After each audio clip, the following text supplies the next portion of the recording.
I just want to show this list of league starters that I've compiled on this single sheet, and I'll go over each of these in brief right now. The first three are builds that I would consider viable for pushing endgame on day one if you're a fast softcore player.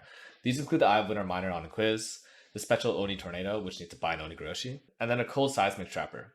I don't know which one of these I'll be starting with, but right now I'm kind of heading towards playing Seismic. The next set of builds are builds that I think play really smoothly, but won't necessarily have the damage to do the Breach Lord Invitation or the Feared. These include a bunch of Slinger builds, and also the Steering Bond RF build, which originally started out as something that was kind of troll, but it ended up looking pretty good, especially with buffs to Searing Bond.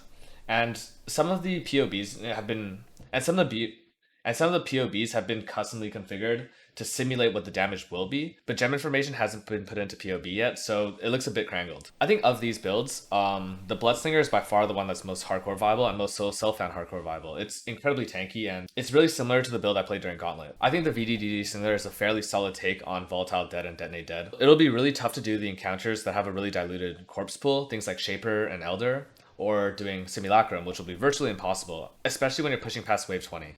Corpse Life just doesn't scale the same way inside Simulacrum, so this build will tend to struggle there. The last two builds are kind of not good. So the Poison Slinger I've actually played personally, and I don't personally have an issue with it, but there are basically no defenses designed on it. You can probably get spell suppression quite easily. I prefer to get a decent amount of damage on this build and just keep my speed. If someone told me to league start as an assassin, that's probably what I would be starting with. The Energy Blade Battle Mage Inquisitor has by far the most crangled POB, but the numbers should be relatively accurate. I don't think that this will be particularly strong. I'm playing this as a Stormbrand Battle Mage setup because a tree that wants to build a lot of Energy Shield doesn't really want to get sword nodes. Lastly, yes, there is an Archmage Arc build on the spreadsheet. I'm leaving it on here because it's probably a mistake that I'm leaving it on here. Don't play this. It's not particularly solo self-found friendly, but it is technically a build.